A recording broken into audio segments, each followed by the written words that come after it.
27 তারিখ কোন ভাষার জন্য? বাংলা ভাষাকে রক্ষা করার জন্য। বাংলা ভাষার উনি কে? বাংলা ভাষার উনি কে? বাংলা ভাষা রক্ষা করার উনি কে? ওনাকে কে সেই হকদারি দিয়েছে? এটা দেয়নি। যেদিন প্রণব মুখার্জিকে রাষ্ট্রপতি করার কথা বলা হয়েছিল বাঙালিকে, সেদিন প্রথম বিরোধিতা উনি করেছিলেন। আর উনি যে পার্টিকে গালাগালি করেন সেই পার্টিটাকে বাঙালি প্রতিষ্ঠা করেছে, ডক্টর শ্যামাপ্রসাদ মুখার্জি। আমাদের বর্তমান প্রধানমন্ত্রীর অ্যাডভাইসার ছিলেন লেট বিবেক দেবরয়, বাঙালি। অর্থনৈতিক উপদেষ্টা যিনি আছেন সঞ্জীব সান্যাল, বাঙালি। কয়েকদিন আগে কেন্দ্রীয় সরকার একজন কৃতি অধ্যাপক অসীম ঘোষকে হরিয়ানার রাজ্যপাল করেছেন বাঙালি।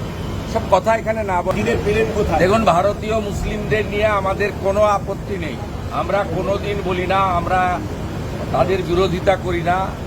মোদিজির সমস্ত স্কিমের বেনিফিট কিন্তু সবাই পায়, কিন্তু বাংলাদেশি মুসলমান এবং রোহিঙ্গা মুসলমান তারা ভারতীয় নয়। পরিষ্কার কথা। ভারতীয় যে শিখ, হিন্দু, খ্রিস্টান, জৈন, মুসলিম যেই হোক, তারা ভারতীয়। সবাই মিলেমিশে আমরা থাকবো, যে যার রাজনীতি করুন। তারা আমাদের হিন্দুদের পার্টি বলেন, কিন্তু মোদিজির কোনো স্কিম কোনো একটা ধর্ম সম্প্রদায়ের জন্য নয়। পরিষ্কার কথা বলি।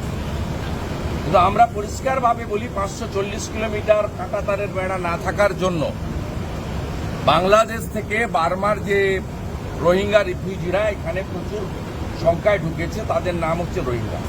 2017 সালে মুখ্যমন্ত্রী তাদের ইনভাইট করেছিলেন। আমরা চাই SIR এর মাধ্যমে তাদের নাম ভারতীয় ভোটার তালিকা থেকে বাতিল করা হোক এবং তাদেরকে পুশব্যাক করে আমাদের দেশে অভারতীয়দের যেন না রাখা হয়। এটা তো সবার কথা, প্রত্যেক ভারতীয়র কথা। এতে কোনো রাজনীতি, কোনো ধর্ম, কোনো সম্প্রদায়, কোনো জাত থাকা উচিত নয় বলে আমার মনে হয়।